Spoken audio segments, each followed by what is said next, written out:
Happy Wednesday and welcome back to Tech Talks. We're still here at Wolfram Technology Conference 2022 in Champaign, Illinois, and I am joined again by Alistair Forsyth, who we met yesterday and we got a really nice talk from him. But today we're going to be talking about examining prime numbers in Wolfram Language. It's good to see you again. It's good to see you too. Cool. So, I actually know what prime numbers are, so this is really exciting. But why don't you go ahead and just give us an introduction to prime numbers in case anyone watching doesn't know? All right. So a number is prime if its only positive factors, its only positive integer factors are 1 in itself.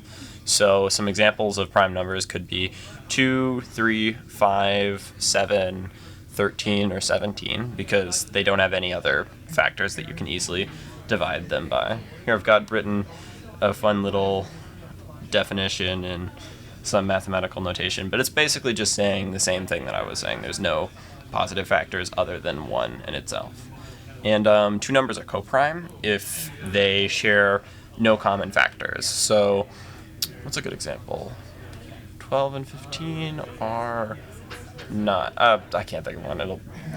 It'll take a while. That's okay. I told you before the stream that I Googled prime numbers, and I found the largest prime number is 25 million digits long, which is just insane to me. I don't know how anyone could go that long with the number, and then a lot of guessing and checking. Yeah, and they only found it in 2018, so that's pretty cool. But so how would you compute prime numbers using Wolfram Language? Well, so there are a couple different functions that are helpful in the Wolfram language. So one of them is prime of n, which I've got a few examples here that aren't necessarily relevant for right now, but basically prime of n in Mathematica will give you the nth prime number. So if you take 1, it'll give you 2, or 3. I could actually write something right here for that. So if I write prime of 1, it'll give me 2. And then as you see here, there are primality tests that are built into Mathematica, like prime q, which basically just asks, is this prime? And then Mathematica will retrieve an answer.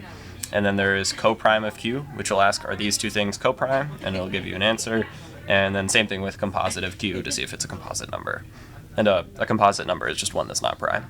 Okay, that makes sense. I'm sure that's really helpful just to, you don't have to figure it out yourself. It kind of just automates the process and helps mathematicians and scientists kind of just make their life a little bit easier, which is super important. But what are some modern day applications of prime numbers? So probably the most important application of prime numbers right now is encryption, because prime numbers can just be really helpful for encryption algorithms. So here I've got written out a pretty basic form of RSA encryption, which basically if you take two prime numbers and you take their sum and you compute Euler's phi function of their sum, that gives you a unique number which you can use with a integer that's coprime to it.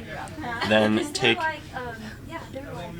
this will take a moment to describe, but basically you can compute a private key of that, which only one user will have.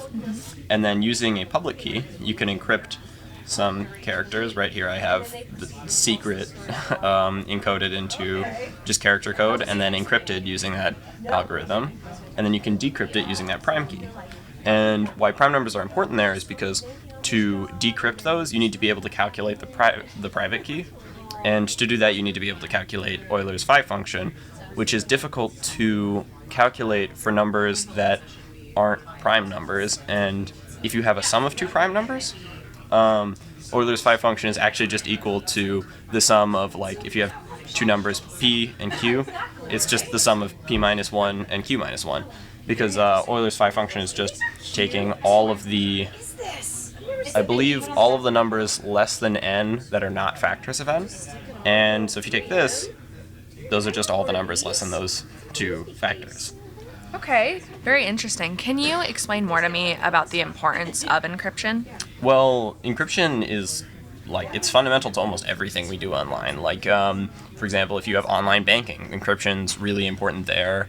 Or, for example, in education, people having, singular access to their different accounts. Like if someone got into my Google Classroom, I don't know what anyone would want to do with that, but it'd be very unfortunate, and stuff like encryption can prevent that. And the neat thing about RSA encryption is that it's surprisingly effective for something that basically anyone who's like a skilled coder can do. It's a lock that is nearly unbreakable that is very easy to make. Cool. Yeah. You always hear about encryption, but you never see it from the builder and the developer's side. You always hear about it from my side, is that I want my data to be encrypted. So Yeah. it's really interesting hearing about it in that way. Well, thank you so much for joining us today. You're always very interesting and very educational for all the viewers and for myself. So I appreciate it. Of course. And we'll be back later this week with more Tech Talks. Thank you so much for joining us.